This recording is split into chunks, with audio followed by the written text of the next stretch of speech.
Local Legends is presented by Aaron Consulting.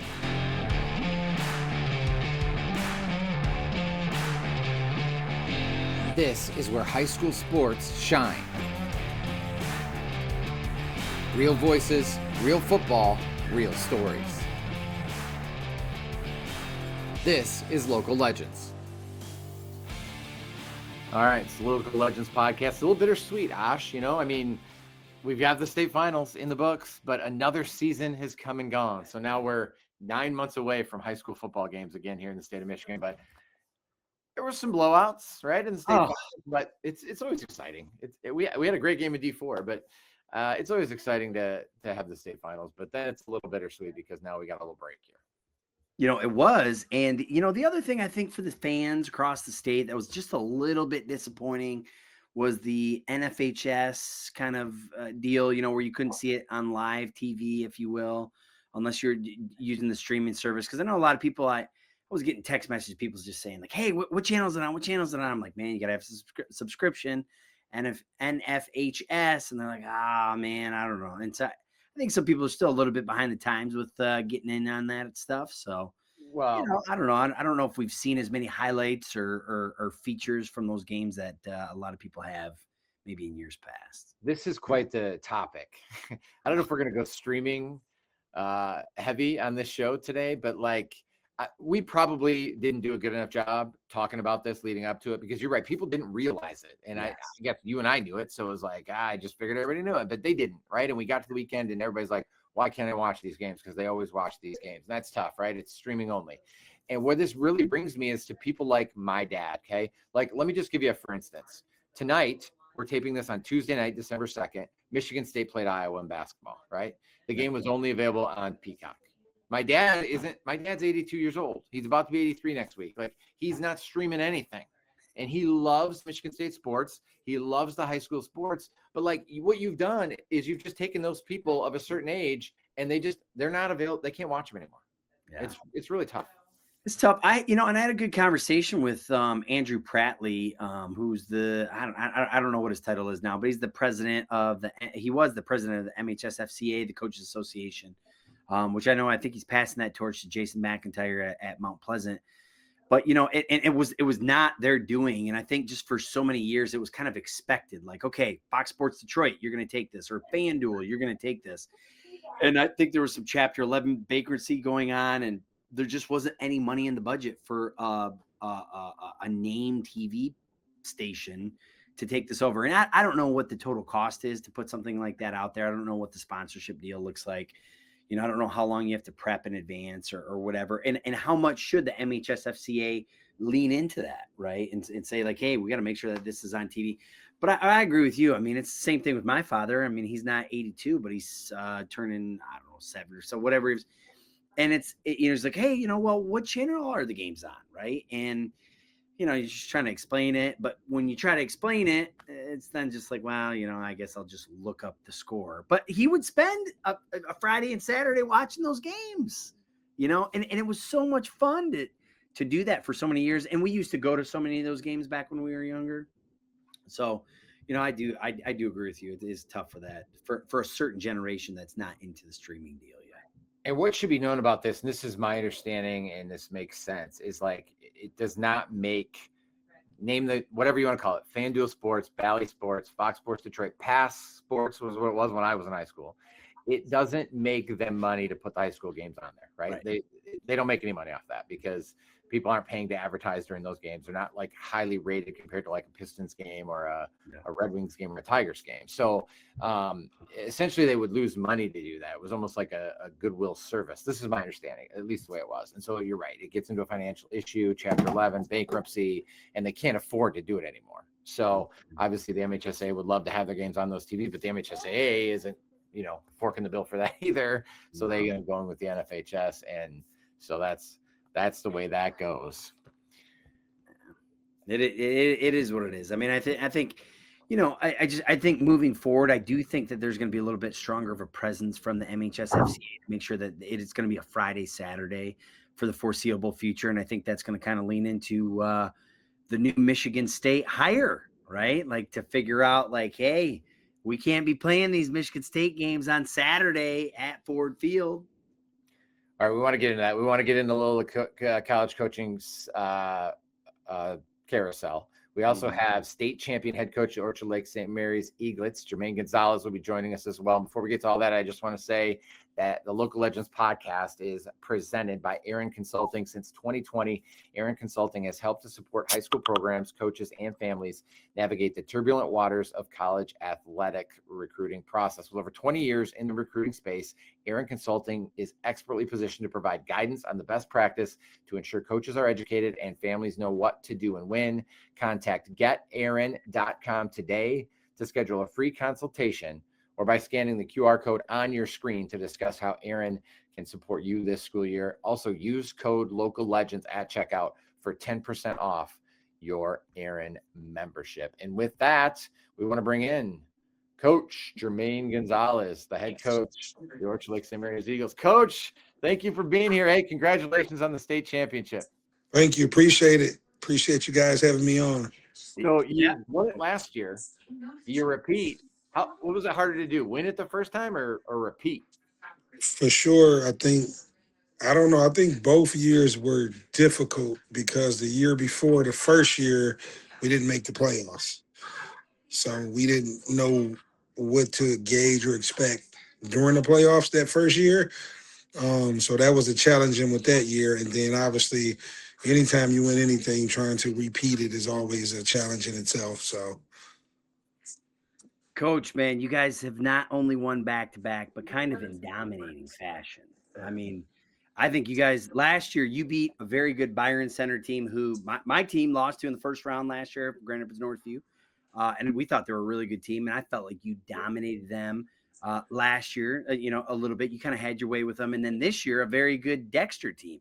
So hats off to you for what you've rebuilt at St. Mary's. So I got to take you back in time. So I grew up in a little small town called Lakeview, which is in the middle of the state. And my dad used to take me to the state finals every single year.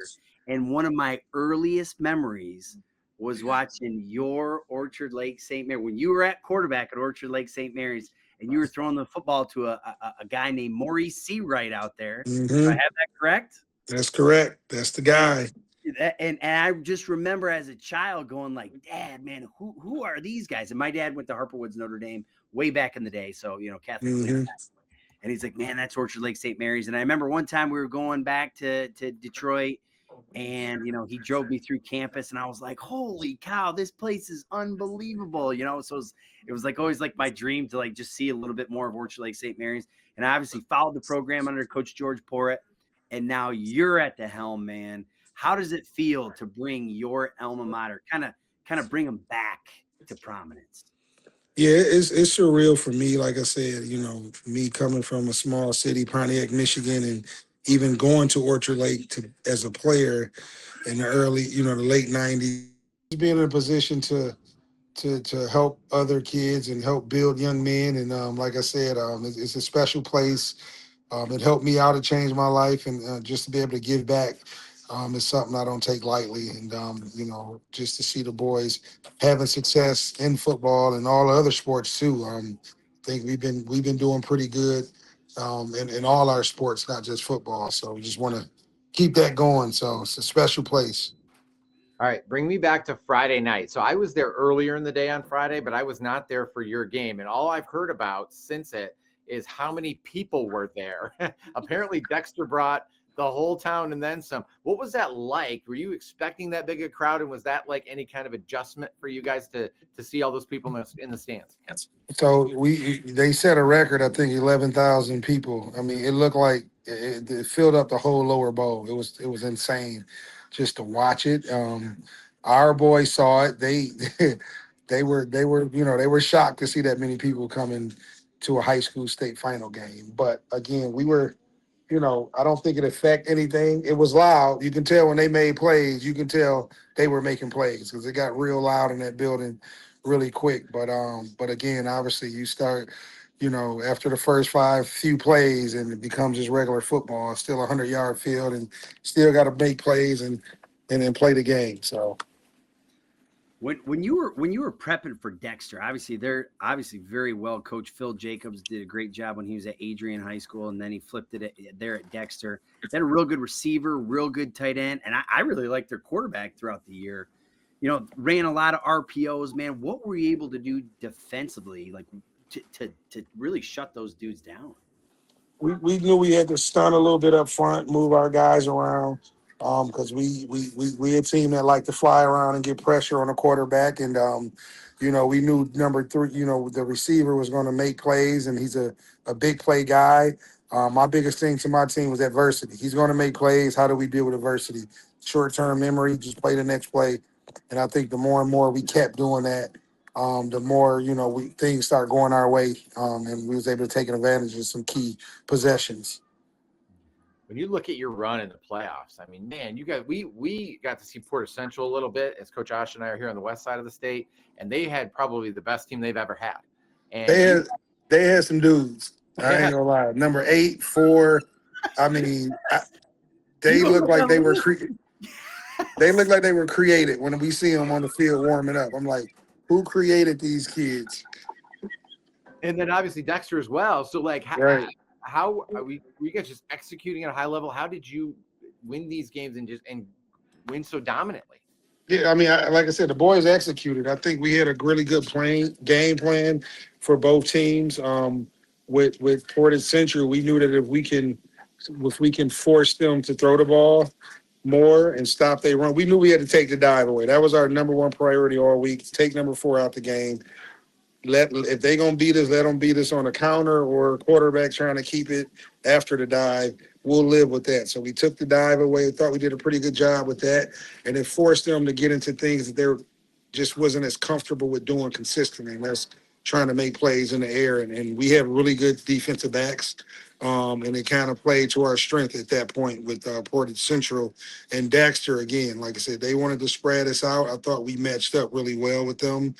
Because our defensive line is they've been playing lights out all year, and it put that quarterback in some tough situations, and our guys were able to capitalize. And obviously, special teams was a big part of that too. We knew I preached all week, winning all 3 phases of the game, and we put a lot of time in our special teams. And you see Friday night it helped us make some big plays in special teams as well too. And obviously, when offensively, you got weapons. We got weapons all over the field. One big thing that we thought that hurt them is when we spread it out and we kept our quarterback back there by himself. They didn't really have an answer for it because we had the quick game, we had the downfield, and it took an extra guy out the box. And when he started running a little bit, it just put too much pressure on their defense, I believe. Speaking of that quarterback, I mean, I think his name is Jermaine Gonzales Jr. How does your game, or I shouldn't say your game, how does his game compared to your game at this point? Because, I mean, at this point right now in your high school career, you are, as good as, for a young Ryan Ashnock, you were one of the best quarterbacks I had ever seen in the state of Michigan history. How does his game compare to yours right now? I think the game is a lot different now.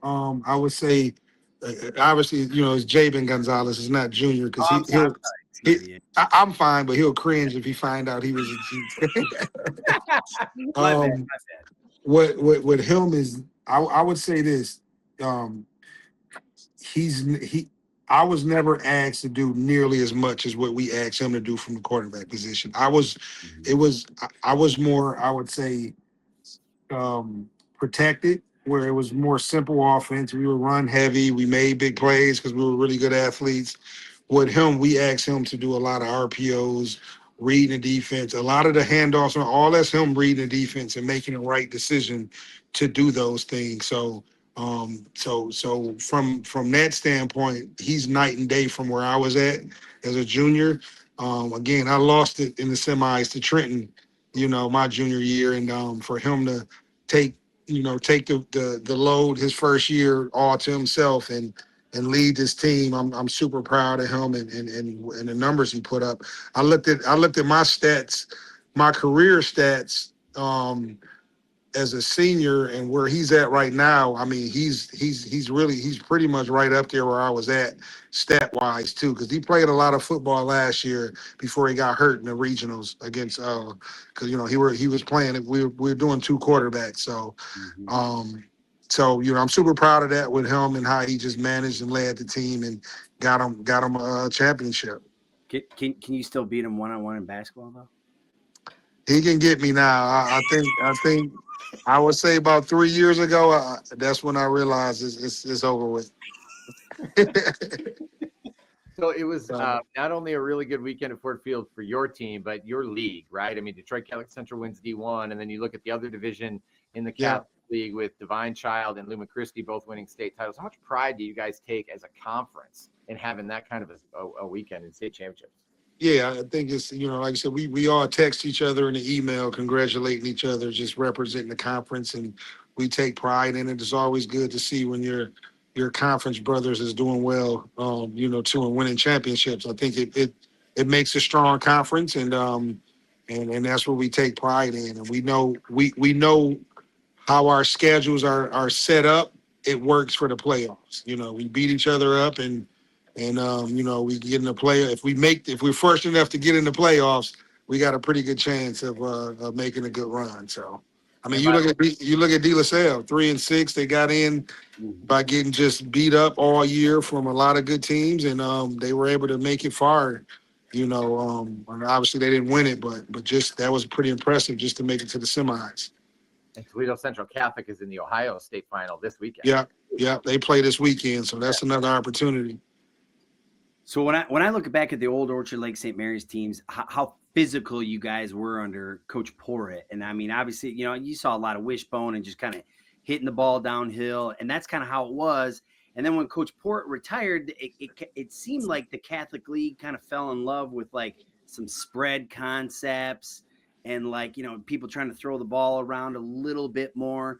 And now, I think when people say like, well, what has changed with Orchard Lake St. Mary's, how they get back up, I just think how physical you guys have become again.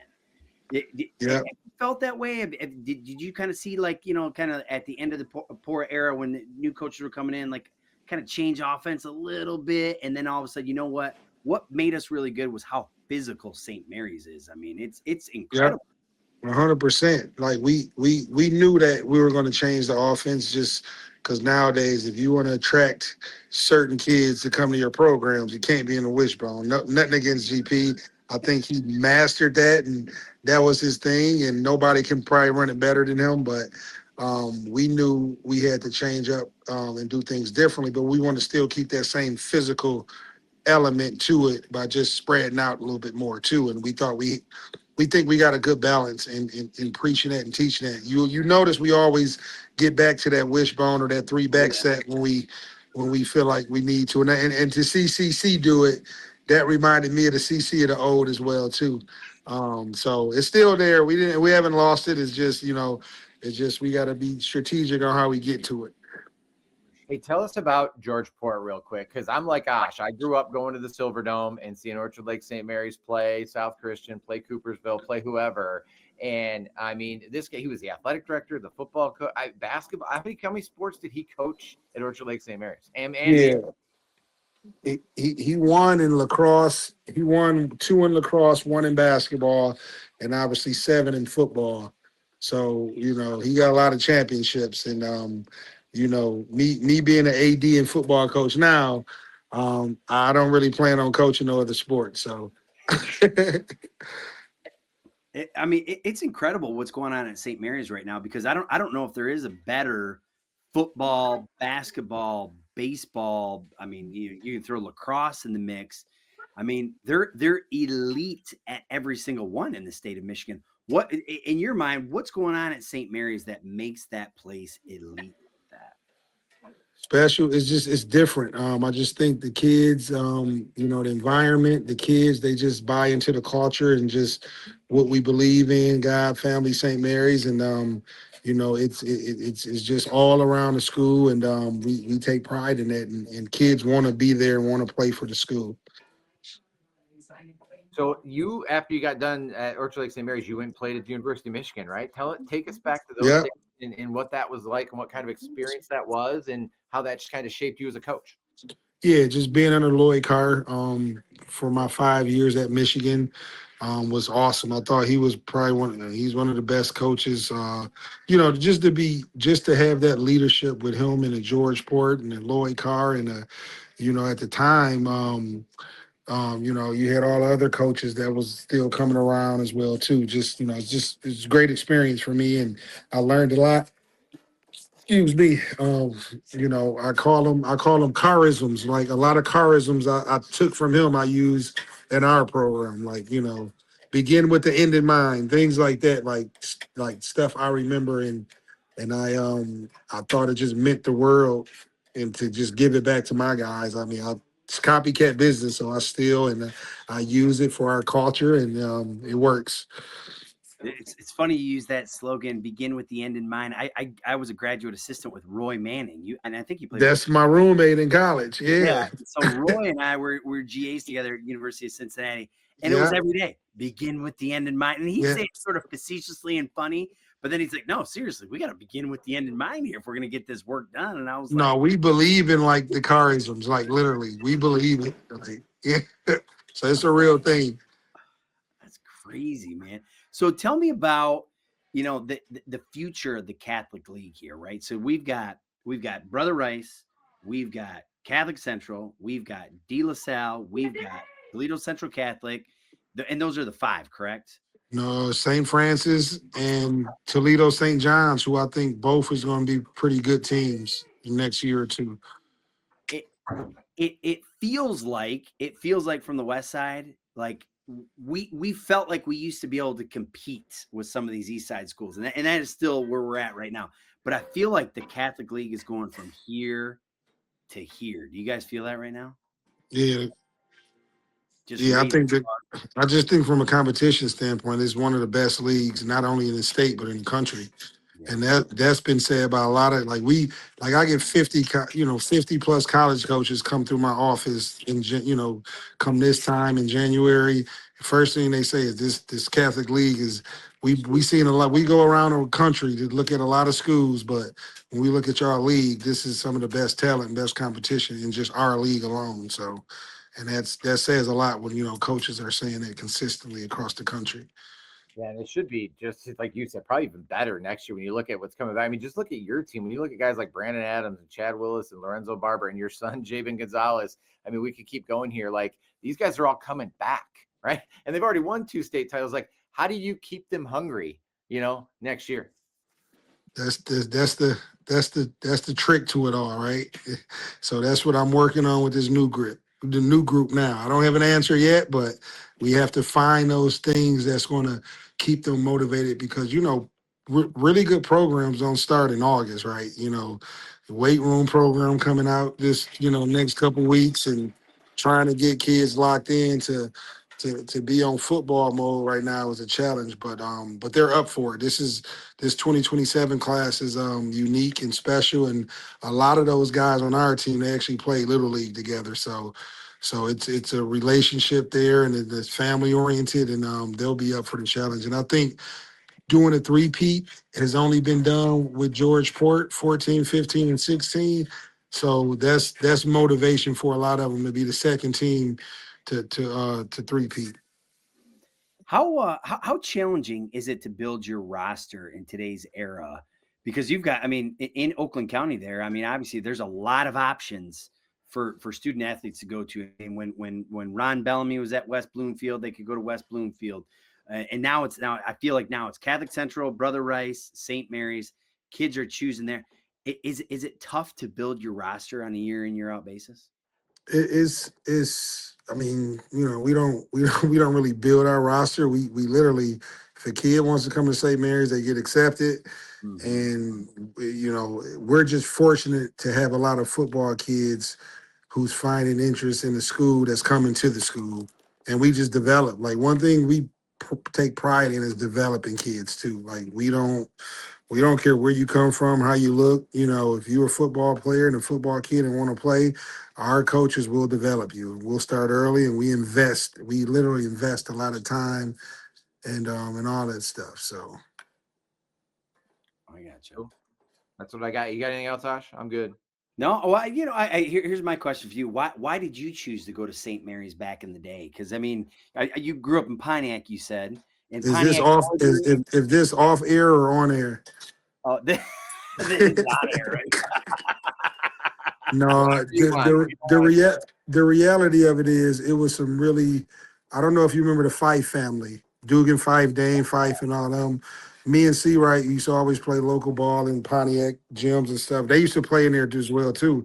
They literally introduced St. Mary's to it. They're Clarkston boys, so they had no ties to St. Mary's. I know his dad and stuff had a good relationship with Port, but they just gradually talked to us about it, saying, "Hey, it's only 8 minutes away from Pontiac." And my mom decided to. I have an older brother who went there before me, who played at Central. So he got there first before I did. So she visited and she loved it. And she, and for us, coming from a 15, a 2-bedroom house with 15 people living in there, to have your own dorm room and 3 meals a day, it was a no brainer for us. So Right.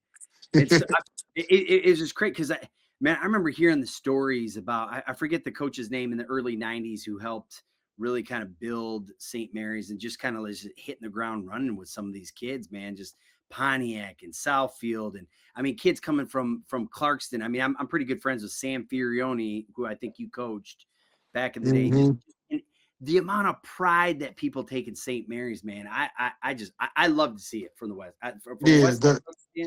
I love seeing that, those guys. I tell people like this: the process of, like, when you go and set up a shadow visit to go just visit the school and see if it's something you want to go, like, the campus speaks for itself. To me, it's a no brainer. Once you get on campus, it's like, how would you not want to be? You know what I'm saying? You walk back and forth to classes. You ain't in one building. It's a true college prep. And then from a parent and just a kid standpoint, this is something new and fresh. And it's just like, how do you not want to be a part of this? So, well, man, keep it rolling, man. You got a big fan over here on the west side of the state, man. I love the work that you're doing, man. Keep it rolling. Appreciate you. Awesome. Well, thanks to Coach Jermaine Gonzales, Orchard Lake St. Mary's, back-to-back D2 state champions in very dominant fashion with the 51-14 win over Dexter there. So the running clock in Division II. But before we get to Division II, let's talk Division I, Osh, because this was the one that had all the buildup, right? It was number 1 versus number 2. Two of the best teams in the Midwest, right? Detroit Cass Tech and Detroit Catholic Central. And I missed big time on this. You and I have had Cass Tech 1 and Catholic Central 2 all year. And I thought that would hold true. I thought Cass Tech would win this football game, but it wasn't even really that close. I mean, Catholic Central dominated this football game, and they're clearly the best team in the state of Michigan. I don't think there's any way to argue that. No, they're definitely the best team in the state of Michigan. And it surprised me. I picked Cass Tech, and I just thought watching them play last year against Hudsonville and just seeing the body of work that they were putting together throughout the calendar year this year. I mean, I thought they had some really nice wins, but from start to finish, Catholic Central just dominated the game. And it felt like you were watching, and when you're seeing some of these highlights, it felt like watching like a small college football game because it just felt so organized and such good players out there. And it was next level football, in my opinion. And hats off to Justin Sasante, what he's done at Catholic Central, very similar to the work that's been done at Orchard Lake St. Mary's. Is, Catholic Central was once a dominant program, kind of fell through the cracks. And I shouldn't say fault. Yeah, I mean, just Cass Tech and Belleville, the Cass Tech and the Bellevilles of the world kind of dominated Division I for a while there. And now Cass Tech has found that formula of getting back on top. So hats off to them, because, I mean, I was expecting an unbelievable football game, and it was a one-sided game, and there was no doubt in mind who was the better team about halfway through the first quarter. Yeah, you're talking about top-end talent. I mean, this game had, like, I was hoping it was going to be a better football game than it was, and it just wasn't close. But watching Samson Gash and CJ Sadler go at each other the whole, like they did, like when Catholic Central had the football, right, that CJ Sadler lined up over him. Now, Samson Gash doesn't play defense, so it wasn't that way when Cass Tech had the ball. But when Catholic Central had it, and early in that game, they called a pass interference on CJ Sadler. I personally did not agree with that call. I didn't see it. I didn't see the pass interference. I thought Gash initiated the contact. It didn't matter. Like, listen, this game did not come down to one play. It had no impact on this game. Catholic Central was the better team, but just watching those two go head to head, right? Gash going to Michigan State. We'll see tomorrow signing day, and they just got a new head coach. And then CJ Sadler going to North Carolina. Like, that's what I'll remember years down the road is remember when those two guys maybe playing in the NFL went head to head in the D1 state title game. I wish it would have been closer, but to me, yeah, just super impressed with Catholic Central. I mean, really, really good. One of the better teams I've seen in a few years. For sure. And it feels like, I mean, thinking about this Division I Catholic Central team, it feels like they're going to be really good for years to come, right? Yeah. It feels like they're just setting the table right now for an unbelievable run for years to come. And I kind of go back to like, okay, what's it going to take for a West Side school to beat Catholic Central now? Like, what is it going to take? Because it's been, when is the last time a West Side school won a Division I state championship? It had to have been Rockford. 2008. 2008. So we're going on 17, 18 years. You know, the kids that are playing now, they have no recollection of that, right? They have no recollection of like, hey, Rockford was once a dominant program that was winning Division I state championships. Obviously, they're hearing it from their parents and you know, community members or whatever. But what is it going to take for a Rockford or a Hudsonville or East Kentwood or Granville to get over the hump and win a Division I state championship? Well, I'm interested to see what you think. What's it going to take one of those schools to get to that level? I don't know, because it wasn't even winning a state. It was just getting there. Like, we hadn't had a West Side representation in the D1 title game since Rockford was there in 2009, I believe, all the way until Caledonia made it in 2022. Like, I worked at Fox 17 forever, and I never covered a D1 state final until Caledonia got there and lost to Bryce Underwood and Belleville. So it wasn't even winning. It was just like getting. Then Hudsonville did it. So now we had two in 3 years, and you felt like we were getting closer, but it almost feels farther away now. In my mind, listen, I think Rockford's really good. I think Hudsonville is past Rockford right now as the top D1 team on our side of the state. It feels like Hudsonville at all levels right now. They're just a little bit better than Rockford. And so they're, I think, at this point, our best bet. But the caveat is Ty Spencer.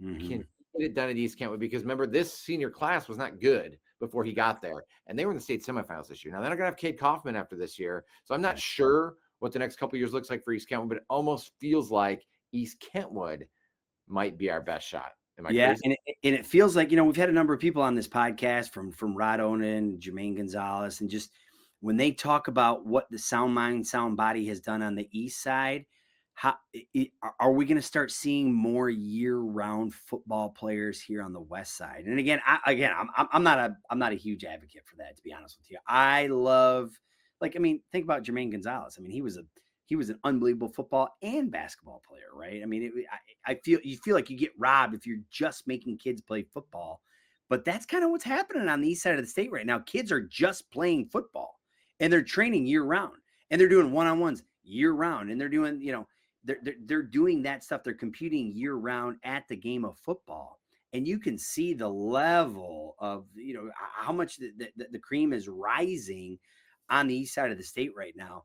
Do we see that on the West Side of the state? Like, does it maybe more happen during the school day? Maybe schools are getting more, you know, quote unquote football classes or football tech. Or are they going to invest more in that? Or is it just going to be like, hey, the East Side of the state, man, you got it. Your Division I teams are you're just better than us, you know?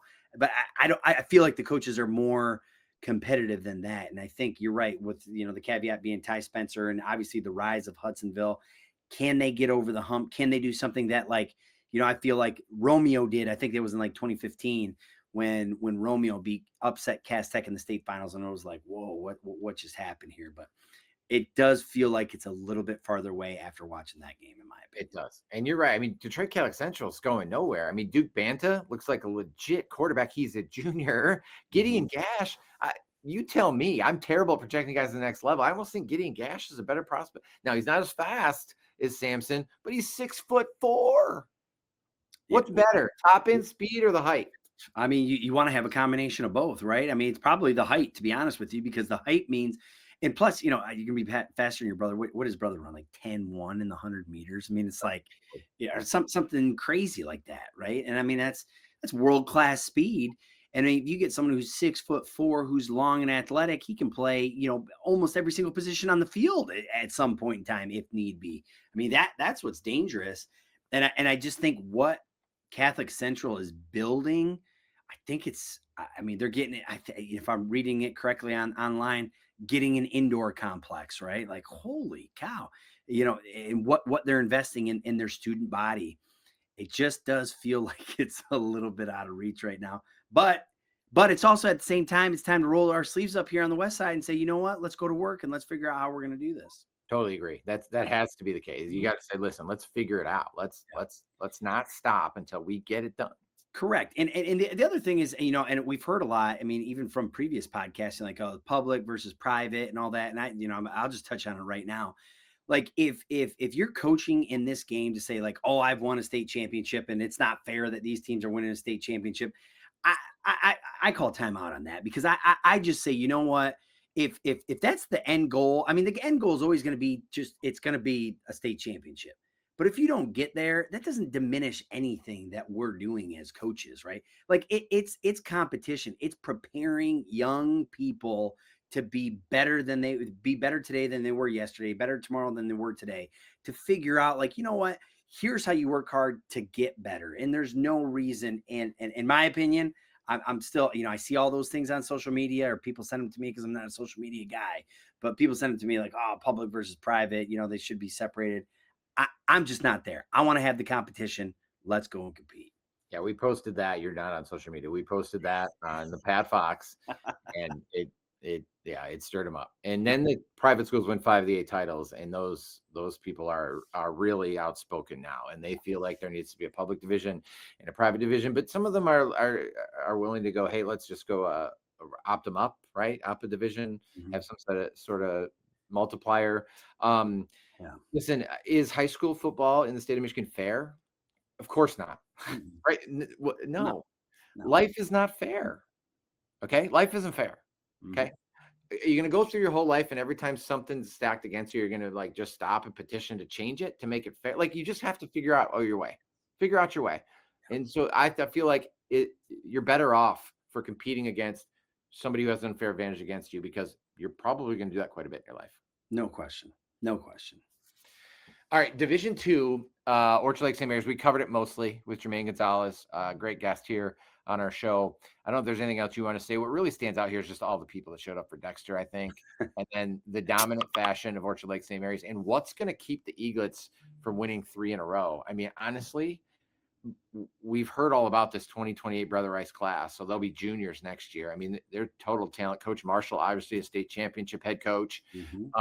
And they beat Orchard Lake St. Mary's this year in the regular season, but they lost to them in the district final. So, or maybe the regional final. They lost them in the playoffs. So like, it's almost like, in my opinion, and people don't like this because it's Catholic League and it's Detroit, but like, Brother Rice is probably the best chance to keep Orchard Lake St. Mary's from winning 3 in a row. I think it's got to be. I mean, I think the 1, 2, 3 teams in the state of Michigan next year have got to be. It's got to be St. Mary's, Brother Rice, and then probably Portage Central, because they are bringing back some decent pieces. And but like it's who can stop them? It's going to be Brother Rice. Like if anyone, right? I mean, it feels that way. So I think you're correct in that regard. Going to be crazy. All right, Division III was not close. There's sort of a theme here, and right, and DeWitt was just dominant. I mean, the whole season long, DeWitt was dominant, right? The only game they really struggled a little was the De La Salle game when they trailed 13-7.5. But then they come out and they throw 34 in a row up on the board, and they kind of ran away with that one. Incredible season for Rob Zimmerman and DeWitt, their second title. Yeah, I mean, so when I think about the body of work of Rob Zimmerman, they were almost exclusively single wing in this game. And they were running the single wing. And I just think how much he has evolved over the years, because he didn't do that when they won the state championship against River Rouge. They didn't look like that when they lost and a goal line stand against Martin Luther King. Going back in the rewind button, when they played East Grand Rapids, and I think it was Sturzma's like second state champ, maybe it was his first state championship, they played DeWitt. They didn't look like that now. He's just evolved. He was like an option guy back in the day. And like, to see him evolve, like, to me, that guy right there, and I talked about last time about the Mount Rushmore of tight T coaches. to me, Rob Zimmerman is if there's how many people are on Mount Rushmore? Four presidents. Yeah. I mean, if you're putting a Mount Rushmore together of the state of Michigan coaches, I mean, he's got to be in the conversation. Obviously, for active ones, he's on that. I mean, for active head coaches, I would be hard pressed to say who's a better head football coach than Rob Zimmerman in the state of Michigan. All right, since you brought it up, let's do this. Okay. Active state titles from active head coaches. Okay. Like Herb Brogan won this year. For sure. 15th. Now, Lou McChristy has 15. Of course, they won 2 with Coach Crowley before Brogan took over, but his 13. Todd Colster, I have it. Now, listen, I might be missing somebody, so please tell me if I am, but this is what I had. Todd Colster is second with 7. This is active head coaches. And then Dan Roan is third with 6. And then you have Ty Spencer with 4, Jeremy Miller at Palm West Valley with 4, Steve Zerwan at Muskegon Catholic Central with 4, and Greg Carter, who won 4 at DePorres. He's still active at Oak Park. And then you have Noel Dean and Pat Collins at 3. And then there's a whole bunch of them at 2, and really good names like Tim Werr and Shane Fairfield and Matt Koziak and now Rob Zimmerman. It's a pretty impressive list of 2. And he's been there, though. How many times has Rob Zimmerman been there? I mean, he's been there a bunch, and they're always in the conversation. And, you know, again, in physically beating a really good Mount Pleasant team. I mean, and again, if you look back, Mount Pleasant, undefeated throughout the regular season, had a bunch of really good wins, and DeWitt out physical them in the football game. I mean, that's what it came down to. I'm glad you brought that up about how he's evolved, because I was thinking about that. What do you always hear? Like, I did this forever, right? I went out and talked to coaches when they first got hired. And you know what every coach tells me when they first take a job? You know what they all say? What? We're going to scheme to the talent we have. That's what everybody says. We're not necessarily going to run this or this. It'll all depend on our talent. That's what they always say. And it's always a bunch of crap. Like, I know. It's a lie. Normally it's a lie, but he does it. He does it. Because they were spread in 2022 when they beat 2021 when they beat Cedar Springs. I was at that game in the regional, right? And in those state finals against King, and then when they won the state championship, and like you said, they were option way back in the day, and now they're single wing. Yeah. So he really does do that. I mean, and I think, and I think you've got to be.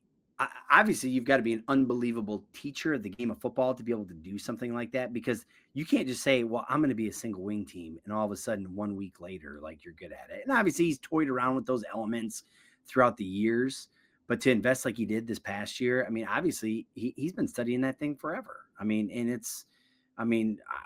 you know, the famous single wing coach Ken Hofer at Menominee kind of kept it going. And then there's this guy in Florida, his name is Rick Darlington, who's been super successful with the offense. And I know Rick Darlington has been up to DeWitt to kind of clinic them and, you know, take the kids through a camp or whatever. But like, just to learn those offenses and then apply it to your kids. I mean, he's doing it at an unbelievably high level because they ran through their schedule this year. And we come and say, well, they didn't play anybody yet. And they just keep scoring like 50 points, you know? And so, I mean, hats off to Rob Zimmerman. If I'm making a Mount Rushmore of active head coaches, I'm putting him on there. All right. On that topic, I want to play a game. All right. Are you up for a game? I'm ready. The game's called DeWitt or. Okay. I'm going to give you teams. Okay. And I want you to tell me who would win, DeWitt or the team I give you. Okay. Yep. We're going to start out with a real fun one. DeWitt or Dexter? DeWitt. I agree. The reason for this game is I saw the D zone. I have a ton of respect for Jeff Corian and Stu and those guys that run the D zone, and they ranked DeWitt 3rd at the end of the season. Like, I'm not going to rank them that high. I could be wrong. I'm wrong all the time, but I'm going to have them closer to 10 than I am to 1, just so you know that. All right, so DeWitt over Dexter. Okay. DeWitt or Harper Woods?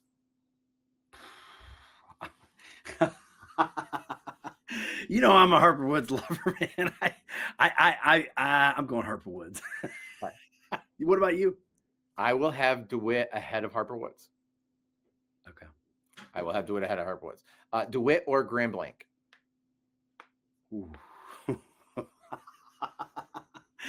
I'm going DeWitt. I went Grand Blanc. Okay. I mean, I think it's fair. I mean, Grand Blanc was really good, man. DeWitt or Saline? Saline. DeWitt or Cass Tech? Cass Tech. DeWitt or Orchard Lake St. Mary? St. Mary's. DeWitt or Detroit Catholic Central? Obviously, we know the answer. Yeah, So you and I are more aligned on this. Like, Yeah. I have DeWitt 9. Yeah.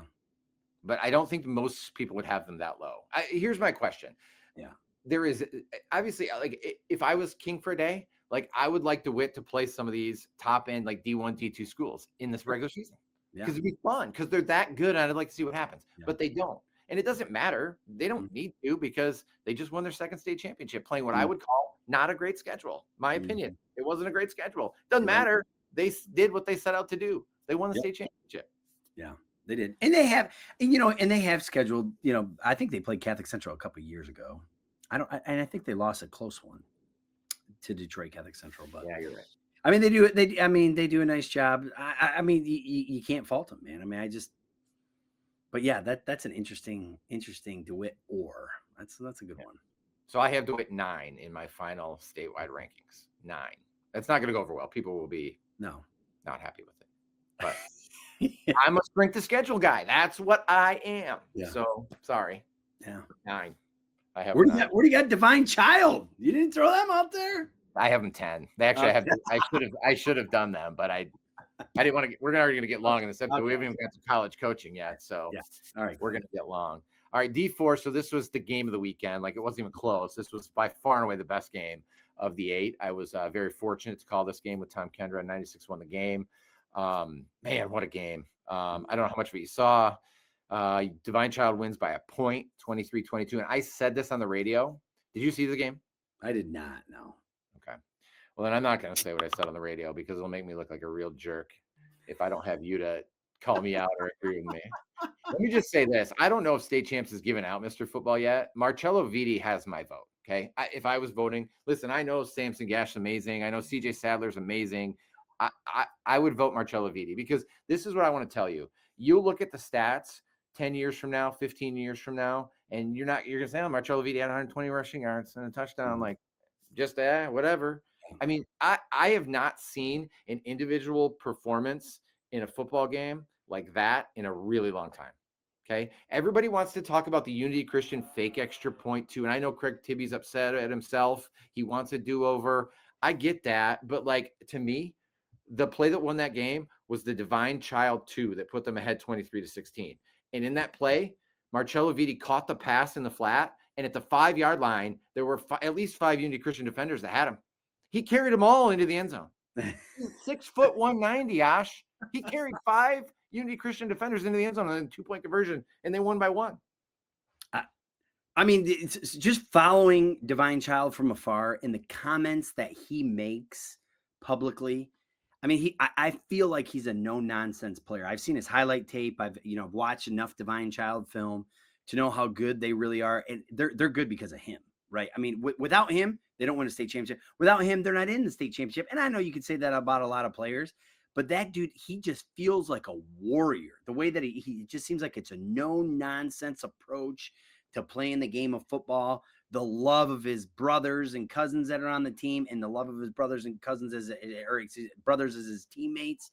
I mean, he talks it, and then he seems to back it up every single week, right? I mean, they kept on beating good opponents every single week. If I had a vote, I'd vote for him as well, 100%. It was, I thought, and I don't know Chris Laney at all, but I thought it was a really good game plan. I thought Divine Child was really well coached, because this is what I do when I call games on the radio. It's awesome to me that we have all this technology now where I can go watch games on Huddle, because what I do is I watched a ton of Divine Child games this year, right? And they've got a sophomore quarterback named Drew Sheridan, okay? And he's got a couple D1 offers. Like, I don't know this for sure, but I was told he just picked up a Pitt offer, which wouldn't surprise me, because Drew Sheridan's good. He's a lefty. He's a sophomore. He's 6'1". But I watch these Divine Child teams, and the storyline with Divine Child was their defense, right? Their first 5 games were shutouts. They didn't give a point till week 6. Like, their defense was legit. Okay. Well, when you watch them on film, what I saw was a team that was built around its defense. Offensively, they weren't going to take chances. They weren't going to turn the football over. They were going to be smart, and they were going to win the game because nobody can score. Right. And so they didn't ask Drew Sheridan to do much all year. Right. And then they get in the Harper Woods game, and they ran wing T. Right. They did. Because they had the ball for 32 minutes. They had the ball for 32 minutes. Now, Harper Woods made a bunch of mistakes in that game. Okay. And Divine Child wins. And I guess Drew Sheridan's got some sort of injury. I don't know what it is, but in the first half, they were throwing it at will, and he was not missing. In fact, he threw an incomplete pass in the end zone. I can't remember if it was late in the second quarter or early in the third quarter. And Tom Kenner and I looked at each other and we were like, oh my gosh, he's human. Like, I didn't know he couldn't throw a perfect pass. I mean, the dude was on point, right? Yeah. He threw for 172 yards, whatever it was in the first half. He threw one incomplete pass in the first half, and it happened to be a fourth down play. But in the second half, they played on the lead, and they didn't throw the ball hardly at all in the second half. They just gave the ball to Marcello Vitti because nobody could tackle him. But I'm just telling you, Marcello Vitti is a senior. His cousin, Antonio Solares Vitti, is a senior. He's going to Eastern Michigan. Marcello's going to Iowa. Everybody else is coming back for Divine Child. Everybody else. Yeah. Okay. I don't know how anybody's going to beat him next year. Now, Harper Woods obviously is going to be very good next year. Now, they got to replace the quarterback. Right. Okay. But they have everybody else back too. They got them all back. Sign me up for that playoff game next year. Harper Woods and Divine Child, because man, I think we should start our own TV broadcast, and we should go do some of those games, man. That's good stuff, man. it'd have to be in the regular season because the MHSA doesn't allow it in the postseason. MHSA. Now, thinking about, we've talked about a bunch of really good players, Division 1 through 4, right? And you say Marcello Vitti, best player right there. I mean, wouldn't it be just something, we say, hey, so-and-so's going to North Carolina, CJ Sadler's going to North Carolina, and Vitti's going to Iowa. What about Michigan State? Let's go. I mean, you put that collection of talent at Michigan State. They got Samson Gash and Kay Kaufman. I know. I mean, that's a start. That's a start. But I want Vitti. I want those kids playing together. I want them to play. I want a warrior like Vitti at Michigan State, because you know what? And I get why he's going to Iowa. Don't get me wrong, right? I mean, Phil Parker, best defense coordinator in the country. He's going to mentor him, potentially maybe into an NFL safety. Who knows? I don't know. He just always does well with talent at Phil Parker. I mean, Phil Parker just develops football players. But like, you get Vitti and Kay Kaufman and Gash at Michigan State. Holy cow. You want to see your attendance go up, and you don't need to play at Ford Field on a Saturday? I don't know. Let's go, Pat Fitzgerald. Let's get it going. Pat Fitzgerald. All right. Before we get there, a big topic on our show. By the way, I do want to say congratulations to Uni Christian. I mean, an unbelievable year. Like, I didn't think they were as good as they were last year, and I still don't, by the way. And then last year's team didn't win a district championship team. There's a lot to be said for that. This team got all the way to the state champion. Like, they had some really good players, and there's something to be said for what they did this year. Really impressive. All right, Division 5, West Catholic routs Notre Dame Prep. I mean, as bad as I looked in Division 1 is as good as I look in Division 5. Right? Sure. This game was not that competitive. West Catholic had 2 pick sixes in the third quarter. It was 28-0, right? At one point in time. Yeah. Yeah. And just having a conversation with Coach Grove on the phone on Monday, about 3:00 when he's getting ready to do, equipment collection. He was almost in shock himself, because I think he thought it was going to be a little bit closer of a game there. And he was just like, you know what?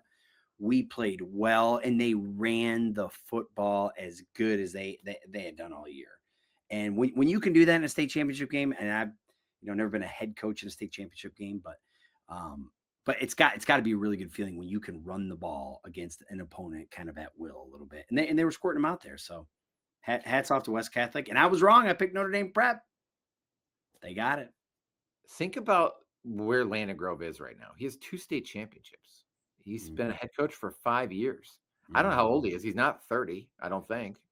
Is he? He might. I don't know. That's a great question. He's not very old, is my point. Yeah. Like, 2 state championships already. Like, who knows? He may never win another one. But I wouldn't bet that. Well, if he stays at West Catholic, I bet you he's going to start keep collecting them. Those wood mittens, they're going to keep lining those hallways of West Catholic. Super impressive performance by West Catholic. All year long. I doubted them, right? Like, they lost to you guys week 1. I did not have them in my top 10 until late in the year. And I didn't think they were going to beat Catholic Central. I didn't. And they did. And then they won the state championship. So, and they battled. I mean, super impressive performance this year by West Catholic. Division 6, Lumen Christi. This was a great game, though. I picked Kingsley going into the game. I just really liked their trajectory, and they were kind of riding the wave of a volleyball state championship and getting a lot of press of, what Tim Moore was able to do to be able to win it in the semis and then fly into Battle Creek and go watch, his daughter win a volleyball state championship. Love the story, but man, the GOAT, man, is Herb Brogan, and the guy just continues to keep on winning. And really, it's funny, we heard Jermaine Gonzales talk about like, hey, we got to run a certain kind of offense to attract kids, and I totally get that. Herb Brogan has done the same thing for like literally. I remember watching him play in the 90s. I mean, against Belding, against your alma mater. Like they were doing the same exact types of things, and they're still doing it, and they're just really good at it. And I know it's a lower division, I get it, but still, it is. It's not the spread. It's not the fancy lot of jet motion stuff. But they've always thrown it. In '96, they had a quarterback named Jeff Ziegler who went to Illinois, who was 6'4" and really good, right? And they would throw the football. And this was in the '90s when nobody in high school was really throwing the football. And so you're right, it hasn't changed, but they do throw. It's not. No. I mean, they're just like the old school pro style, like I formation, split backs, a little bit of spread, tighten it down, get it double tight here and there. Yeah. Toss, sweep, things like that. But 13 state championships for Herb Brogan, 15 for Jackson Lumen Christi, right? Last year they won. That's 4 in a row, by the way, as well. 4 straight state titles. And they passed Farmington Hills Harrison last year with the 14th. Man. What a run it's been. And by the way, this game was it was the second best game of the weekend, in my opinion. That one or the Harbor Beach Hudson game. But it was 14-0 Lumen Christi like that. And I was like, oh, man, I'm leaving. Like I was leaving. And then Kingsley fought back. And this game was 14-14 going to the fourth quarter. I give a ton of credit to that Kingsley team, man. That was a heck of a fight they put up. They got back in at the end. And Nelson Figueroa played, by the way. He did not play in the semifinal against Kansas City. We were told he was done. He got hurt in the Reed City game of the regional. And he was one of their starters 2 years ago when they won the state championship as a sophomore. So I think he only played offense in the state championship. I don't think he played linebacker, but that was an impressive performance by Kingsley. But man, Lumen Christi gets it done. Division 7, this one kind of went, I think, the way we thought it would. I'll be honest with you, I was pulling for Schoolcraft because they're, I've covered Schoolcraft at Fox 17, but I thought Menominee would win, and they really dominated this football game. I mean, super, super impressive. Menominee, where they had that great come from behind win to beat Pomo's Valley in the semifinal. And we talked about it last week. They're not running Ken Hofer's single wing exclusively. They have a really good quarterback, and they threw the football, but defensively, I mean, they were just really good. How good is he? How good of a quarterback is he in your mind? I like him. I think, I mean, he's not short. So like, that's the first thing I go to when you think about college, right? You can't be 5'10" and play quarterback in college. You can in high school, obviously. But like, I think he's a really good athlete. Like Northern Michigan, like that's what I'm saying. He's got to end up on a Northern Michigan Tech roster, right? I mean, I feel like those are the kids that they used to get all the time on those rosters. I thought he's a good football player. I've seen his highlight tape. I've watched a couple of their games, and I'm just like, man, I wonder what his top end is, because I'm like, this kid's good. And I've watched some of his basketball highlights. He's dunking on people, and I don't know how great UP basketball is at that level, but I mean, I don't know. It seems like there's always a team in the finals at some point, but I mean, I just off the cuff, I'm like, I wonder how good that kid is in person. Here's one for you. And I don't know if you've heard this one before, but even if you have, it'd be fun for anybody that hasn't. Do you know how many, so they're on the internet, you're on the social media, but like Menominee had to raise a ton of money just to make this trip to Detroit, right? Because they're way up there in the Western UP. Do you know how many NFL stadiums are closer to Menominee than Ford Field? I'm going to say, obviously, Green Bay, probably Minnesota, just 2, 3, Chicago, probably. And Indianapolis, 4. There are 4 NFL stadiums closer, because it's faster for Menominee to go through Wisconsin and Illinois to come around than it is for them to go through the UP. So there are 4 NFL stadiums closer to Menominee than Ford Field. But they won their 3rd state title, right? Ken Hofer won 2, I believe, if I have it right, back to back. So that's 3 state. That's the best program in the UP. For sure. Yeah. That hats out to them. That's awesome. And I'm sure you heard the UP Power chants every now and then. Yeah. All right. And so Division 8, I've got the beach behind me today, Harbor Beach, because I was super impressed with Harbor Beach. I picked Hudson, right? So I had 3. I went 5-3 this weekend. I had 3 wrong. I got D1 wrong, obviously. I got Unity Christian wrong. I don't feel bad about that pick. Unity Christian had every chance to win that football game.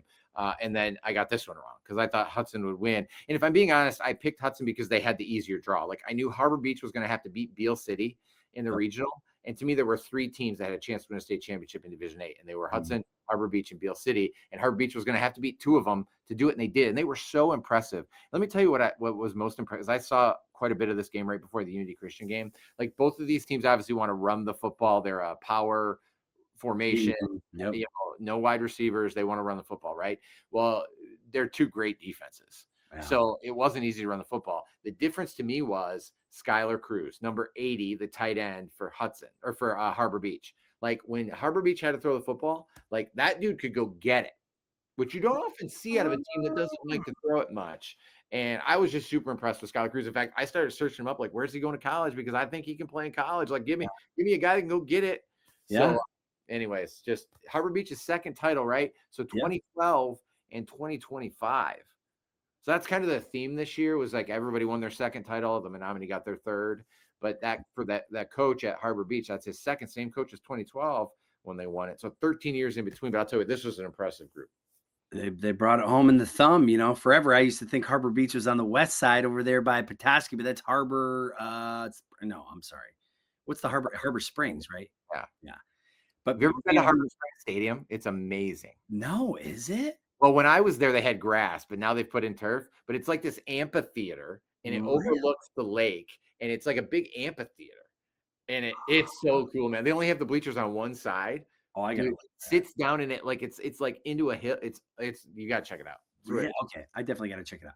No, sometimes when you're watching the Division 8 games, sometimes you get like this purest form of high school football. Do you ever get that nostalgic feeling of like, you know, this is, you know, we go from talking about Catholic Central and like public, private, this, that, and you know, and then you see these 2 small towns battling out, man. I just that, you know, and I've been through Hudson before a number of times, and you just see like just a small town. They love their high school football. They love their high school wrestling, right? And it's something just feels right about that. You know, I've never been to Harbor Beach, but I'm assuming it's in a very similar type of mold as the Hudsons of the world, you know. And I did pick Hudson too, so I was incorrect there. But you know, I just like that nostalgia of, you know, 2 teams running the ball and like, hey, this was the big difference, you know, a tight end making a catch here or there or whatever. I mean, that's really cool for them. So hats off to them.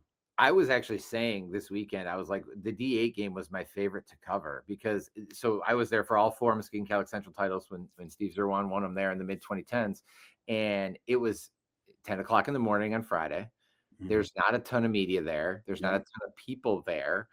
I loved it. I love that small feel. Yeah. That D8 title game. And then I did a bunch of PW Division 7 games too. Yeah. It was always my favorite to do the early morning game before a lot of people got there, before a lot of media got there. People like, yeah, it's just my favorite. I always loved it. So speaking of the thumb, right? So I was thinking about this as well. So the thumb won 1 state championship, right? How about Mid-Michigan got 2? That's a really good year for Mid-Michigan, right? With DeWitt and Jackson Lumen Christie winning the 2. West Michigan gets 1 with West Catholic, right? Yeah. And then Detroit got 4. You know, I have that right. I mean, when you think, I mean, we've been doing this. No, UP got 1. Detroit got 3. The UP got 1. Sorry. You know, we've always just felt like, you know, there's like this east side, west side. Man, just 1 from the west side. And only 2 made it. I mean, I No. I remember years with 7 teams at Ford Field and just 2 this year. I mean, now, granted, back to my Fox 17 days, it would have been 3 because Schoolcraft in our viewing area. Right. I would count Schoolcraft as a West Side team. So I guess you could say 3. But yeah, just 1 state champion, which we've been spoiled, haven't we? Because, absolutely. I mean, when we're saying just 1, could have had none. Could have had none. You're right. You know, good hats off to West Catholic, just getting it done, right? And in a little bit of an upset fashion, I think. I mean, I think there was a lot of people picking Notre Dame Prep in that one. Just got it done. I guess, yeah, you're right. We have been spoiled over the years. No question. All right, so let's get in. We'll get into the college coaching carousel here. Any final thoughts on the high school season? No, I mean, I thought it's you know, when you look back at the high school season, man, you just there's always 1 or 2 things that stand out, and to me, it was, you know, I think Division 4, we talked about Division 4. I don't know if it was the first podcast, but it was one of the first couple of podcasts of how good it could have been or how good it was going to be. And it lived up to it, right? I mean, if I'm going to think back about this season in high school football, I mean, the Division 4, I felt like there was good games every single week, and you did the final and it lived up to it. And, you know, there's a legendary figure that has come out of it that we'll never forget, the Marcello Vitti kid. And that's what's going to stand out to me for sure. Well, and the crazy thing about that is all that talk we had about that. I never truly believed that there would be anybody but Harper Woods standing at the end, right? Like I didn't think any D14 was on their level. So they don't even get to Ford Field, and we ended up having the thriller of a game in that game. So in my opinion, it ended up being even better than I thought it was going to be. Yeah, that was awesome. All right, so when we talk college coaches, where do you want to start? Man, you got to start with the big one, Ole Miss, right? Lane Kiffin gone to LSU. You know, okay. You thought he was going. I mean, after a while, you had to think like, okay, I thought that, okay, he was obviously tinkering with some offers, Florida or LSU, and then it became clear that it was LSU or Ole Miss. I thought, and I was incorrect, that as time played on, he was maybe going to say, you know what, I belong here at Ole Miss. I need to be here at Ole Miss. And then he ends up going to LSU and taking a bunch of coaches with him. It just, everything about it feels wrong. And then you had all these like these figureheads on TV, like, oh, well, I think he should be able to coach the team in the game. No, you can't have it. He went to a rival school. You can't let him just go and coach the team. Like that's no, you can't do that. And he, to his credit, he did say, I respect the athletic director's decision. He's the one that has to live in this town, and he's right. You know, and I think, you know, obviously that was the domino that started all the hirings over the weekend, right? But I can't say I wasn't disappointed, because I was disappointed because I'm an Ole Miss fan because of Trinidad Chambliss, and you know, I just felt like they were sort of a little team of destiny that could make a little bit of a run in the college football playoffs. And now it's going to be a little bit of an uphill battle, but I'm still supporting Trinidad. How do you feel about the Lane Kiffin thing? I think that I'm not surprised. Mm-hmm. You're not surprised because it's Lane Kiffin or because it's LSU? No, it's not Lane. I don't have anything against Lane Kiffin. Like if he wants to switch jobs, more power to him. Like I'm not against that. It's not that. LSU's like it's the only show in town in Louisiana, right? You get the whole state because you're the only big dog. And you know, I don't know. I think LSU's a great job. To me, it's about like, it's just tough to leave your team when you think you really have a chance to win a national championship. But that's the bigger issue here is like, how do we prevent this? Like, why can't we have a coach be really successful with the team, be able to finish it out, and then still take another job? And the answer is because tomorrow's National Signing Day. We're taping this on Tuesday, December 2nd, and you have to do it. You can't stay. You have to go to your new job because of National Signing Day in December. Now, listen, if I'm being completely transparent here, we used to run a big signing day in February with Brett Bakita and iHeartMedia and Celebration Sim. Noel Dean created that, right? Yeah. Like in February, because that was the only signing day. And now these D1 schools sign in December, and that's taken away from the February signing day. So, like, truthfully, I missed that. But also, like, it was better. Or am I crazy? The one signing day? In February. Yes. I mean, yes. And honestly, I don't know, man. I don't get the fact that, like, you know, you need this one because then this portal is going to open, because you go first signing day, then portal, that closes, then you get second signing day, then you get another portal going on. It's a little bit too much, but like, you know, case in point, Trinidad Chambliss, right? He goes at the second portal, when I think should be the only portal, right? Is that one, and then you can rebuild your roster as you see fit heading into the summer and all the weight room stuff and all their little OTAs. And they can't call them OTAs, but they're all doing them. But like, you know, you can go into the summer doing that. But right now, this early signing day, like, come on, man, like. It has wrecked, and I shouldn't say that because I'm still an Ole Miss fan. It has severely hampered the chances of someone like Ole Miss making a run because of the early signing day.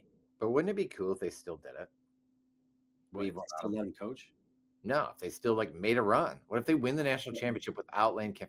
Yeah, it'd be unbelievable, man. I mean, and it's Michigan-esque, right? In basketball, right? Everyone's talking about that when what's his name? Yeah, I got the job, and Frieder told him, yeah, it's going to Arizona State, your spot, you know. Yeah, that was back before it was my spot. But so like if anybody can do it, it's Trinidad Chambliss, right? Absolutely, he's the guy. He is the guy. He's got the magic right now, and so in Trinidad we trust. All right, so correct me if I'm wrong, because we're going to make transition here to Michigan State. Yeah. So you were the guy that was telling me that Brian Kelly made sense for Michigan State, right? I don't know. Everybody's kind of got a coach now, except Penn State. I don't know if Brian Kelly's going to coach next year. What are your thoughts on Pat Fitzgerald to Michigan State? I think this was a huge get for Michigan State. This is a big weekend because when you look at what Michigan did, right? Michigan kind of got, I mean, for lack of better words, they get dominated by Ohio State, right, for the first time in 4 years. So you feel like Michigan's program is kind of like, as compared to the Lloyd Carr era. I mean, that's the only thing I'm comparing it to. Or not Lloyd Carr, I'm sorry, Jim Harbaugh era, where, you know, they won a national championship. So it's kind of been going down since then. Michigan State has been in like this free fall like this, and they needed something to save them. And they get Pat Fitzgerald, who is one, a disciplinarian, and I don't know Jonathan Smith, and he could be a really disciplinarian type of dude, but he certainly doesn't come off like that, right? You always got to like maybe put your hand under his nose to see if he's got a pulse going. Like, dude, the guy never just super stoic all the time. And he's, you know, you didn't get great interviews in the media with him because he just didn't really say much. But then you get this guy, Pat Fitzgerald, who won at Northwestern. Now, I know he struggled in his last few years, and there's all sorts of allegations that he beat and he ended up getting paid for. But you get a guy who's coached in the Big Ten for over 15 years, who, in my opinion, wants to be in the Midwest, knows the Midwest, is going to recruit Midwest kids, who's going to make it a priority to get the VDs of the world. Now, with that being said, with NIL, you know, can Michigan State pony up the NIL money to make sure that these local kids stay? And I think he was the guy that was going to do that. I mean, I just feel like it feels in my heart of hearts that he's that guy. Like, you get a Midwest guy who's going to do X, Y, and Z. I like the hire. You would think they would be able to pony it up, considering they have a group of donors that just dropped $1 billion for athletic upgrades, right? Crazy, man. Like, do you want to upgrade the stadium, or do you want to pay the players? I'll pay the players. Yeah. Right. I mean, I think so. I think Spartan Stadium is great. I think it's a great venue to watch a game. I think it's one of the best in the country, to be honest. I mean, like in the bathroom. Are we gonna get that? Is that gonna get upgraded? Yeah, I guess. Yeah, the bathroom. Yeah, I guess you upgrade the bath. But like, literally sitting watching a game in Spartan Stadium is fantastic. I'm old. Like, I love old school. Like Spartan Stadium, it's this nostalgia. It takes you back when you go in there. That's why I love Fenway Park. It's why I love Wrigley Field. That's why I love Spartan Stadium. So I'm good with it too. So you didn't ask me, but I'll tell you, what everyone loves Pat Fitzgerald because he's like Mark D'Antonio. Is it fair to say that? 100%. Yeah. He feels like Mark D'Antonio 2.0. But that's my biggest concern. Like, why did Mark D'Antonio stop coaching? You know this. Why did he? 2 reasons. There were 2 reasons. Health concerns, right? Health concerns? Transfer portal and NIL. That's 100%. Those are the reasons why he stopped coaching. I know, man. And I just, my concern is Pat Fitzgerald's too much like Mark D'Antonio. Like, I don't know if it's going to work. I hope I'm wrong. I hope I'm wrong. I don't know. Hey, I don't know. You got to get excited about something. And I think, I don't know. We'll see. I mean, we'll see if maybe you can pull something out on signing day here where we get some surprises. Like, I mean, I don't know. Can he flip somebody? Can he flip a local kid? And like, I don't know. The glass half full Jason, who almost never appears, says he won at Northwestern without getting any 4 and 5 star, many 4 and 5 star guys, right? And so that's kind of where Michigan State's been recruiting. Even when the Mark D'Antonio glory days, they weren't getting a ton of 4 and 5s. They're fair share of 4 stars, but not really many 5 stars. So yeah, I get that, and that's the glass half full side of me. But we'll see. For sure. Hey, what about this one? Art Briles is coaching again. Where did he get a job? Eastern New Mexico State, a Division II program, and I've been combing through his interviews. He has mentioned Ferris State University one time. He's coming And I for was Ferris like, oh State. my gosh, what if we had a Tony Anise versus Art Briles matchup in a national title game in the very near future? I got a niece. I do. Bring him on, baby. That'd be fantastic, wouldn't it? It would be. Yeah. Now there is some rumors. I'm hearing at Eastern Michigan right now that job might pop open. Does someone like does Eastern Moving Michigan on from Chris Creighton? I think he might be retiring, is the text I got. Now, you talk about somebody who's done a great job. Oh my gosh, that guy's just that place was bad. Dumpster fire. I was a part of it for a while. He had some good years, man. Some great years, yeah. Yes. They were contending to win the MAC. And he's got a great beard. I want Chris Creighton to stay. What? I mean, I don't know. Yeah, every time one of these directional schools opens up, it feels like the Tony Anise name comes up, and it's like, hey, maybe Tony Anise. You see that? You think that could happen? I mean, I think it could happen. I just don't know. You know, with the NIL and the Power Four conferences and the MAC, really, I mean, let's just call it how we see it. It's a breeding ground for everybody else, right? Like, so if you're going to be good in the MAC, there's no reason why you're not transferring up in the following years. So I don't know. It's kind of like a junior college model, and you know why not embrace it? I don't know. Figure out, find someone who can embrace that model and be like, you know what?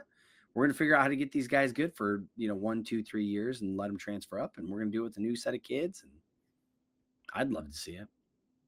Ferris State is playing Minnesota State on Saturday.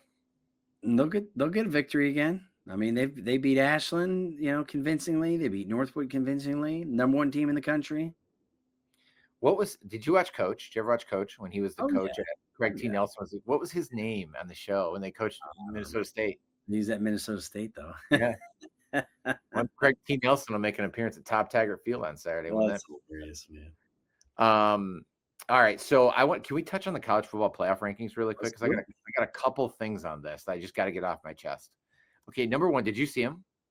I did. Yeah. Please tell me why Texas A&M is 7. They're just saying they're only. This is crazy. And I was reading about it today. They said the only quality win was Notre Dame. Okay. What this screams to me is not that you lost, but when you lost, right? Yeah. Texas, Georgia. So Georgia, Texas Tech, Oregon, and Ole Miss all jump them. They all have a loss. They all have the same record as Texas A&M. The difference is they didn't lose the last game of the regular season. Like, should it matter when you lose? It does matter. I know it does. It does matter. Yeah. It does, yeah, because like everyone, and again, I'm a Notre Dame fan, but everyone's like, oh yeah, Notre Dame's in, no problem. They have 2 losses, right? And I know they're against really good teams, but like it was early, and so they've turned it around since then. So should it? I don't know, because I look at like that Texas Tech is.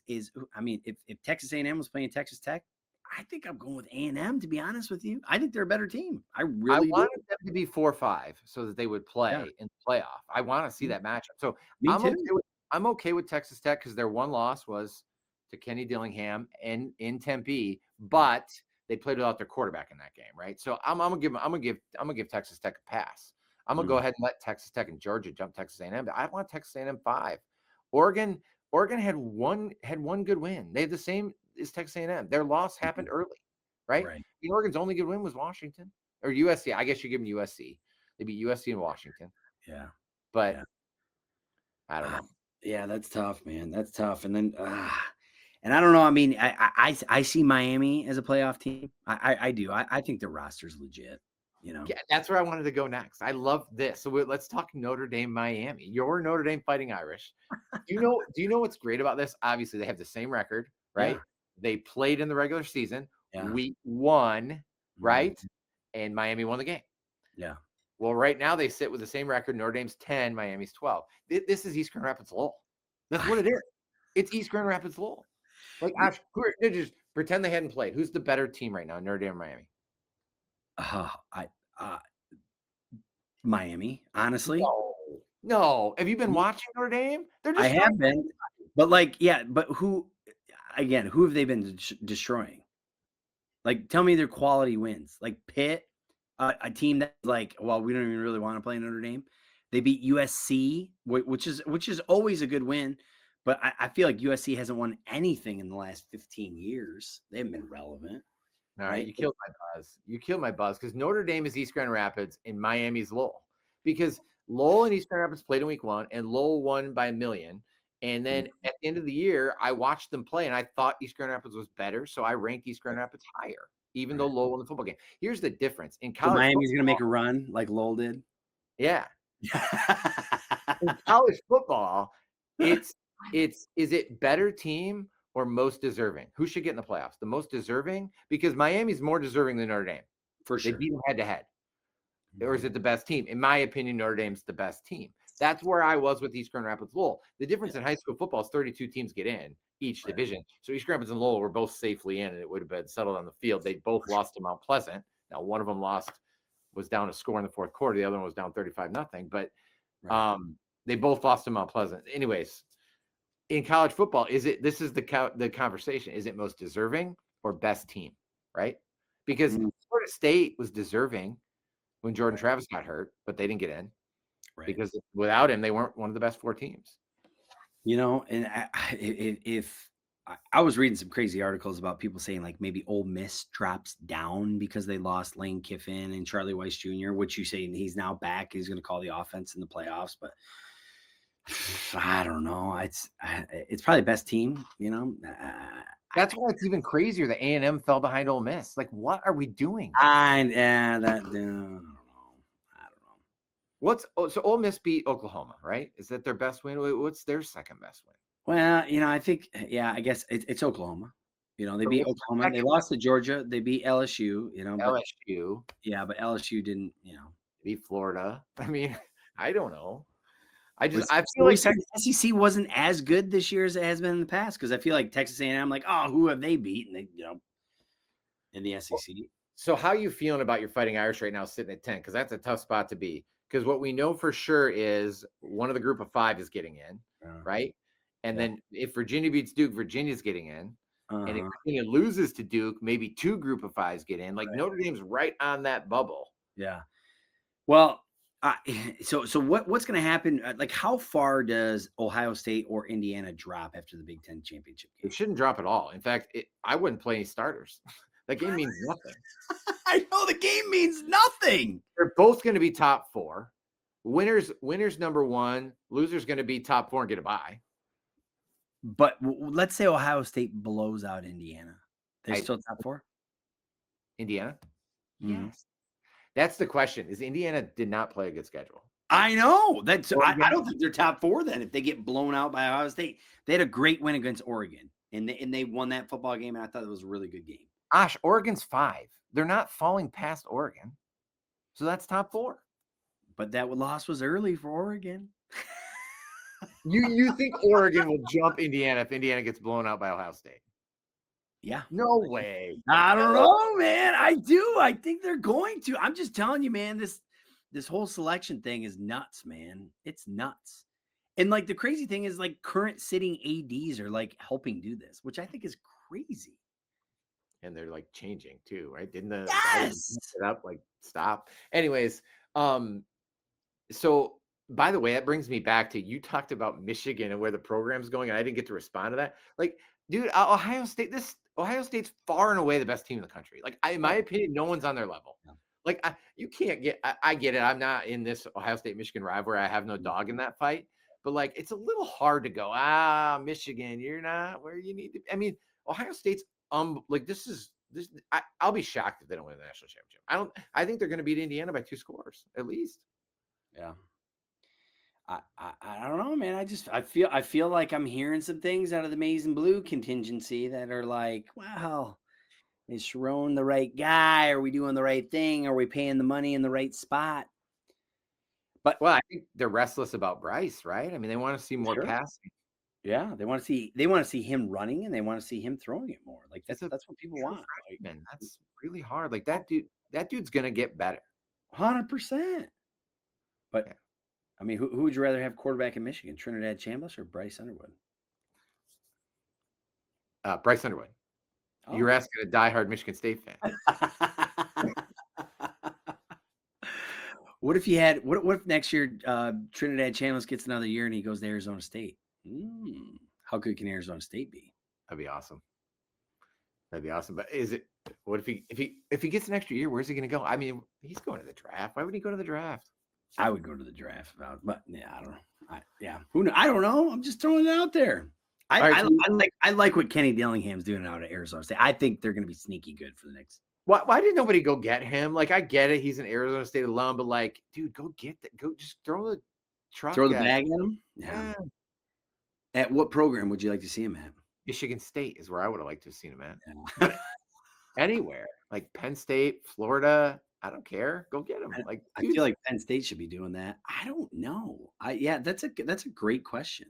But that's always my thing. Like, these guys sign these extensions and they get the raise, and it's like, all right, we'll move on to our next. Like, why? If I had a job, I would done everything I could to get Chris Signetti. I wouldn't have stopped because Indiana paid him. Like, I'm LSU.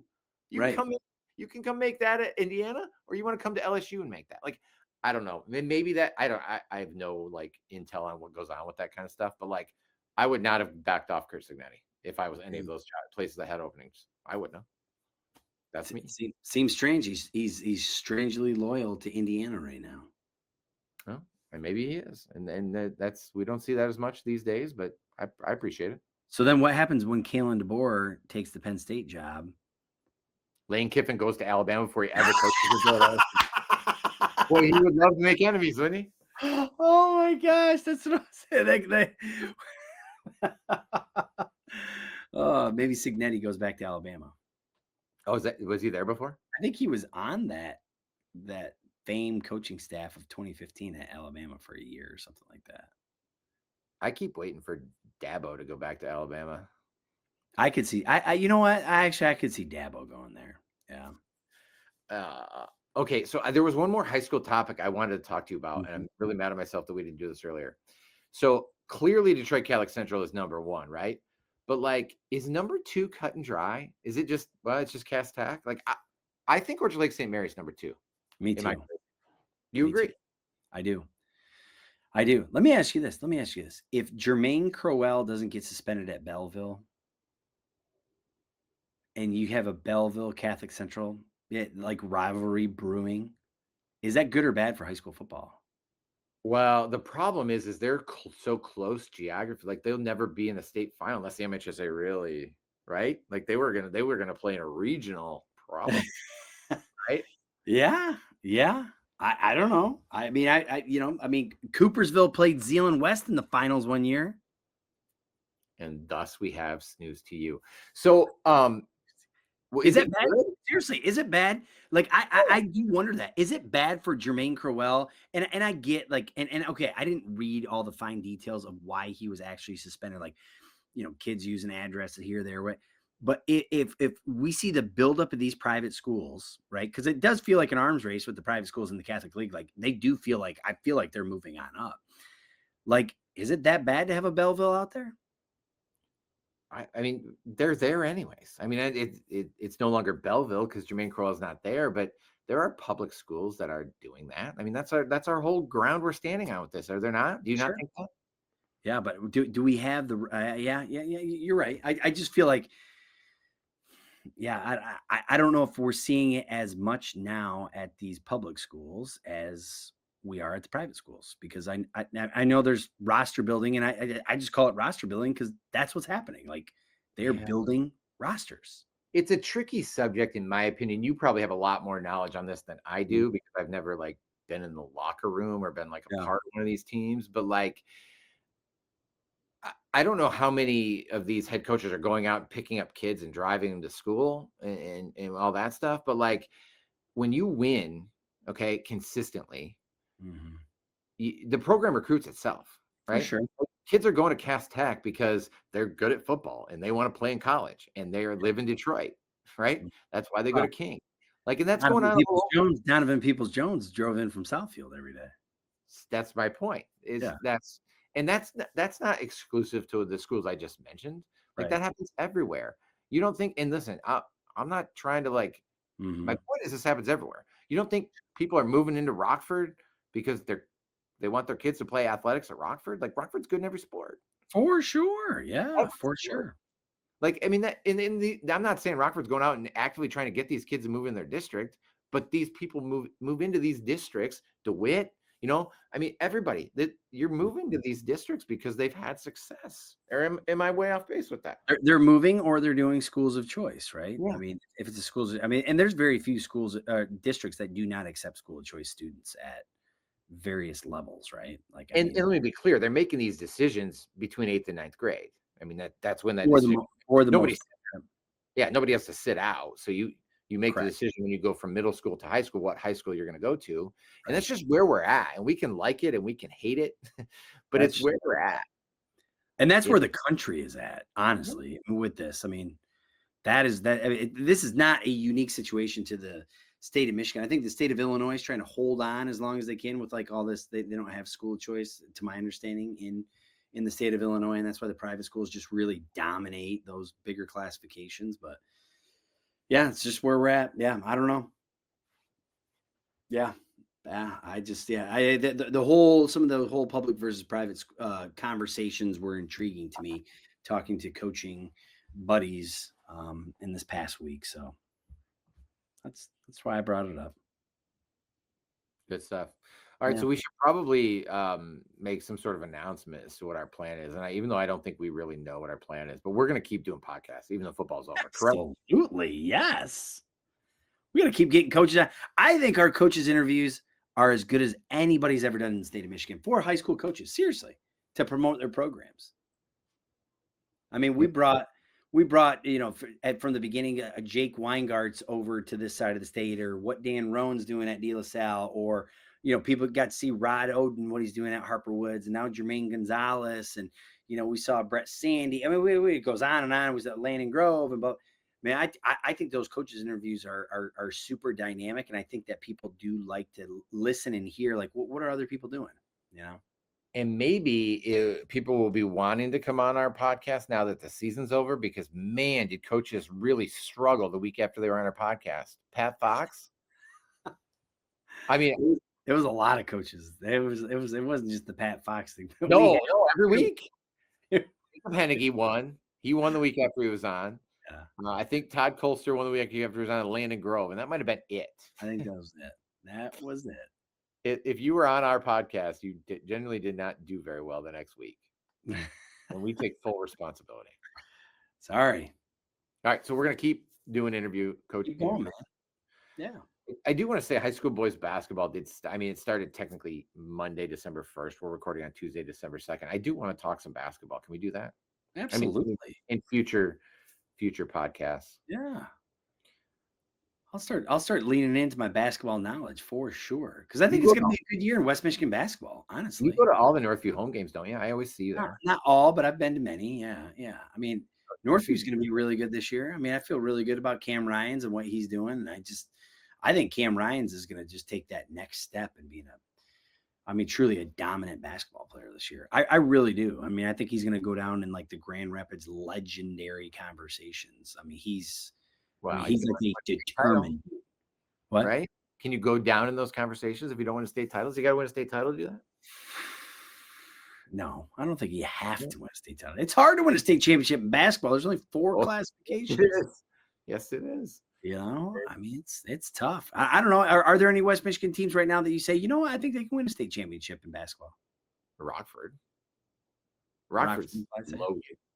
Huh? Rockford. It's really hard because East Lansing and Martin Luther King, there's some really good teams. It's not like that. I think they have a chance though. I mean, they're loaded. Sure. I think that Division II, Uni Christian's going to be really good. Catholics. I mean, if Zay Larthridge tore his ACL, so they don't have Zay. If they had Zay Larthridge, like they could win it for sure. Probably be the favorite to win it. Mm-hmm. South Christian just beat Grand Rapids Christian tonight. That's 2 more really good D2 teams. Yeah, I think it's possible. Yeah, we didn't get Trinity Christian is the only one we got last year. How's Muskegon going to be this year in hoops? Really good. Yeah, they'll be a little bit younger, but they'll be. I mean, they're always going to be really good. Can't rule out Keith Guy, man. I mean, that dude coaches it up, man. Oh yeah, I would put Rockford and Muskegon as the top 2 teams in West Michigan. I'm sure they're in the same district, right? 1 and 2. They were last year. I know. Brett and I did that game, right? I know. Mikey the Kuiper. to 1.5 million views on TikTok for that video. Really? Yeah, best social media post I've ever had. Wow. So yeah, I'm excited for basketball. It'll be fun. And by the way, I'm not like, we can talk whatever, we can talk hockey or wrestling. I love all that stuff. Yeah. You know who I think we got to get on is Sean Belegian. He can kind of bring in some like that East Side perspective. Yeah, talk hockey. He can talk football. He can talk all kinds of stuff, man. Oh yeah, Sean's your guy, right? He's my guy. I love Sean Belegian, man. He's the man. Together. Yes, it's been a couple of years since we've done it. Maybe a year. 2 years ago I did one with them. There's a lot of people I think we could have, but that's one thing we didn't do in the fall is bring on like media people. I think that would be fun. For sure. That would be fun. Well, Brett McKeita, we had Brett McKeita on a bunch. So yeah, we get Mick McCabe on. We get Mick on. We should have Mick on. That would be pretty good. Yeah, because that guy do you have his book? Did you buy his book? I don't. No. You gotta buy his book. It's awesome, man. It's really good. It really is. Yeah. It's really good. I don't know. I love Mick. Mick's the man. Yeah. Yeah. He's great. He's great. All right. So point is here. We're gonna continue. We're gonna keep going. Keep it going. All right. All right. Well, that's it for this one. Only 9 months until high school football. Be sad. I'll get over it.